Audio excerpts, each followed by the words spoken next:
내가 그들의 사로잡힘 곧 소돔과 그의 딸들의 사로잡힘과 사마리아와 그의 딸들의 사로잡힘과 그들 중에 너희의 사로잡힌 자의 사로잡힘을 풀어주어. 하나님께서 소돔과 사마리아와 그리고 유다의 사로잡힘을 풀어주신다라고 말씀을 하십니다. 하나님께서 우상 숭배를 행하는 소돔과 사마리아, 죄악 가운데 빠진 이 두 성읍을 하나님께서 심판을 하셨습니다. 그리고 유다가 바벨론에 의해서 멸망하도록 하나님께서 심판을 하시지 않습니까? 그런데 이 심판이 영원한 멸망이 아니다라고 하는 것입니다. 하나님께서 그들을 회복시켜 주시겠다. 그래서 소돔과 사마리아 그리고 유다를 사로잡힘에서 풀어주겠다라고 약속을 하십니다. 54절에 보면 내가 내 수욕을 담당하고 내가 행한 모든 일로 말미암아 부끄럽게 하리니 이는 내가 그들에게 위로가 됨이라. 바벨론에 의해서 유다가 멸망을 당하고 그리고 많은 사람들이 바벨론 포로로 끌려가게 된 것, 그들의 죄에 대해서 대가를 치르는 것이지 않습니까? 그래서 그들이 고통을 겪는 것을 보고 소돔과 사마리아가 위로를 받게 된다라고 말합니다. 어떤 의미냐 하면 소돔과 사마리아 사람들이 만약에 유다가 심판받는 것을 그들이 보게 된다면 자신들만 벌 받는 게 아니잖아요. 죄를 지은 자 모두가 벌을 받구나. 하나님의 백성인 유다 그리고 하나님의 성읍인 예루살렘도 이방 나라에 의해서 지팔피비까지 하면서 하나님께서 심판하시구나. 그 모습을 보고 소돔과 사마리아 성읍이 그 사람들이 위로를 받게 된다라고 하는 것을 말씀하고 있습니다. 내 아우 소돔과 그의 딸들이 옛 지위를 회복할 것이요 사마리아와 그의 딸들도 그의 옛 지위를 회복할 것이며 너와 내 딸들도 너희 옛 지위를 회복할 것이니라. 소돔과 사마리아가 그들의 지위를 회복할 것이다. 딸들이라고 하는 것은 후손을 의미하는 거죠. 그래서 그 소돔과 사마리아가 옛 지위를 회복하고 유다도 옛 지위를 회복할 것이다 라고 말씀을 합니다. 근데 여러분 한번 생각해 보면 소돔은 이미 멸망한 성읍이잖아요. 다 사라져 버렸는데 옛 지위를 회복할 수가 없겠죠. 사마리아도 다시 북이스라엘이 나라로서 재건되거나 하지 않습니다. 그런데 어떻게 소돔과 사마리아가 다시 옛 지위를 회복하게 되느냐? 이것은 소돔과 사마리아, 어떻게 보면 가장 죄악 가운데 있어서 하나님께서 멸망시킨 대표적인 성읍 소돔과 사마리아라 할지라도 그들의 지위를 회복시켜 주신다. 다시 말하면 모든 이방인들이 그 지위가 회복될 것이다. 그리고 이스라엘 백성들 중에서도 가장 죄악이 많은 사람들도 그 죄에서 하나님께서 지위를 회복시켜 주실 것이다 라는 것을 말하는 겁니다. 이스라엘 백성이든 이방 사람이든 모두의 지위를 회복시켜 주신다. 어떻게 회복될 수가 있느냐? 결국 이것은 예수님의 오심을 통해서 이루어진 것이죠. 예수님께서 이 땅에 오심으로써 아무리 죄악 가운데 있는 사람이라 할지라도 그리고 예전에는 하나님을 대적했던 이방 나라라 할지라도 혈통적으로 하나님의 백성이라고 생각했던 이스라엘이라 할지라도 유대인이나 헬라인이나 어떤 이방인이나 관계없이 하나님께서 그들의 지위를 회복시켜 주신다. 예수님을 통해서 예수 믿는 자에게 주시는 주님의 은총으로 이 말씀은 성취되었음을 알 수가 있습니다.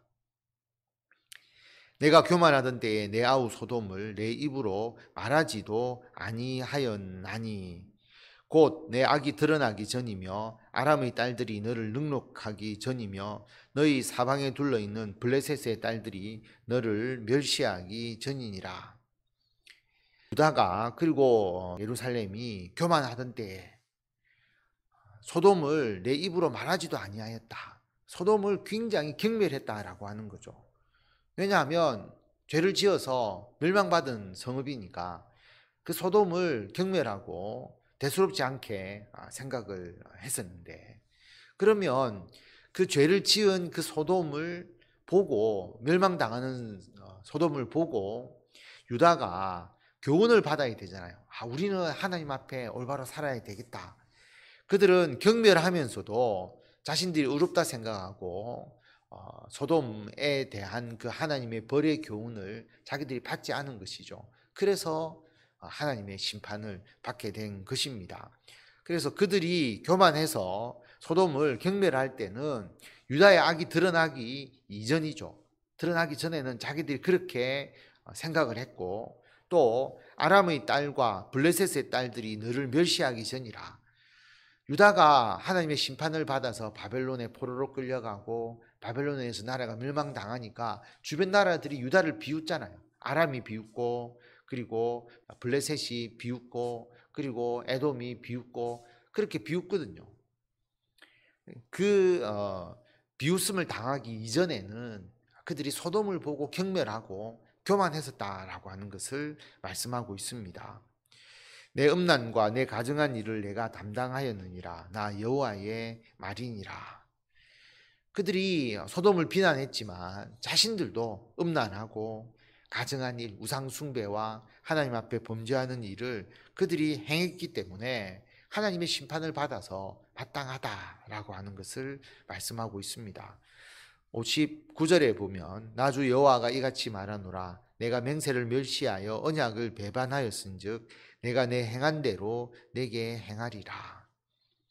맹세를 멸시하였다, 언약을 배반하였다라고 말합니다. 이스라엘 백성들이 애굽에서 나와서 해방되어서 시내산에서 하나님과 계약을 맺죠. 언약을 맺습니다. 시내산 언약. 하나님의 백성으로서 하나님의 말씀에 순종하겠습니다라고 피로 맹세를 합니다. 그리고 하나님은 그들의 하나님이 되시죠. 그게 이스라엘 백성이잖아요. 하나님의 말씀대로 준행하겠습니다라고 맹세하고 세워진 백성이 이스라엘 백성이고, 그래서 세워진 나라가 하나님의 나라 이스라엘인데, 그들이 그 맹세를 멸시하고 언약을 배반했기 때문에 하나님께서 그들을 심판하시는 것입니다. 60절에 보면 그러나 내가 너의 어렸을 때에 너와 세운 언약을 기억하고 너와 영원한 언약을 세우리라.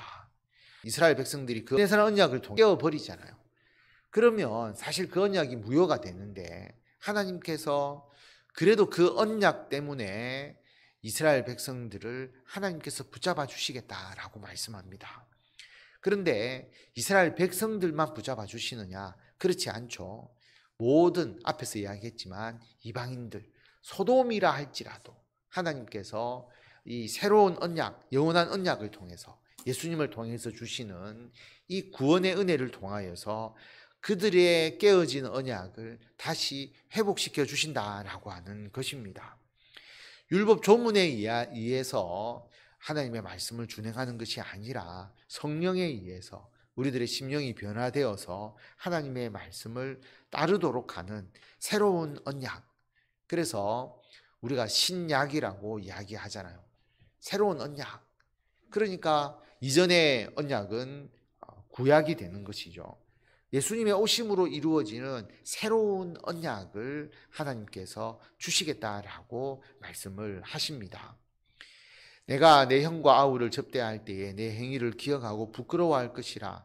내가 그들을 내게 딸로 주려니와 내 언약으로 말미암음이 아니니라. 앞에서 형과 아우가 누구였냐면 소돔과 사마리아를 형제라고 앞에서 이야기를 했거든요. 그래서 유다가 자신들이 소돔과 사마리아를 정죄하였던 것을 기억하고 부끄러워합니다. 우리가 그들보다 낫다, 교만하게 생각하고 멸시했던데, 자기들도 똑같은 죄인인데 그 행위를 기억하고 부끄러워하게 됩니다.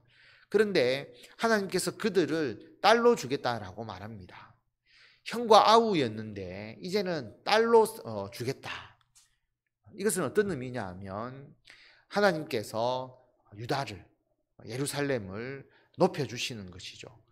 새로운 언약에서 중심이 되도록 해주시겠다라고 말씀을 합니다. 그래서 소돔과 사마리아와는 질적으로 차이가 있죠. 예루살렘이라고 하면 그 예루살렘이 정치적인 도시 예루살렘, 그것을 의미하는 것이 아니라 우리가 예루살렘이라고 하면 하나님을 믿는 사람들의 핵심적인 공동체, 하나님의 성읍, 언약의 공동체, 이것을 우리가 상징적으로 예루살렘이라고 표현을 하지 않습니까? 그래서 하나님께서 예루살렘, 이 유다를 하나님께서 하나님의 언약의 중심으로 삼아주시고, 소돔과 사마리아와 같은 이러한 도시들이 예전에는 유다와 형제의 관계였다면 지금은 딸의 관계로 내려간다라고 하는 것을 말씀하고 있습니다.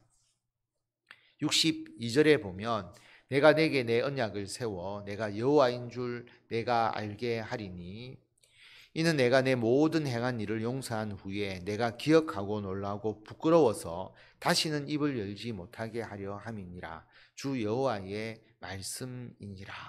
하나님께서 언약을 세워주신다라고 하는 겁니다. 그리고 너의 그 모든 죄를 용서해 주신다라고 말씀합니다. 용서함을 받고 나니까 자신들이 얼마나 죄인이었든지 하나님 앞에 우상숭배를 행하고 죄를 행하였든지를 깨닫고 다시는 하나님 앞에 입도 뻥끗하지 못하는, 입도 열지 못하는 그런 상황이 될 것이다 라고 하나님께서 말씀하십니다. 오늘 말씀을 통해서 하나님은 그 죄에 대해서 징벌하시는 하나님, 분명히 그 죄에 대해서 심판하시는 하나님임을 알 수가 있습니다. 그런데 징벌하고 끝나느냐? 하나님께서 그 지위를 다시 회복시켜 주십니다. 어떻게 회복시켜 주셨느냐 하면 예수님을 믿고 그들의 죄를 대속받고 그 믿음 가운데 있는 사람은 하나님의 자녀, 하나님의 백성으로서의 지위를 회복시켜 주시는 것이죠. 하나님의 은혜를 우리가 알 수가 있습니다. 소돔이라 할지라도 사마리아라 할지라도 하나님은 예수 믿는 모든 사람들에게 그 은혜를 주신다라고 하는 것입니다. 사람들은 하나님과 세운 그 옛 언약을 깨트려 버리지만 하나님은 새 언약을 세우셔서 그들을 하나님의 자녀, 하나님의 백성으로 끝까지 삼아 주시고 그들의 죄를 용서해 주신다. 이 새 언약은 예수님을 통해서 이루어졌지 않습니까? 예수님께서 이 땅에 오심으로 이루어진 이 새 언약, 예수 믿음으로 구원을 얻는 이 구원의 복음을 온전히 받아들이시고 그 은혜에 늘 감사하시면서 하나님의 영광을 위해서 살아가시는 우리 성도 여러분들이 다 되시기를 바랍니다.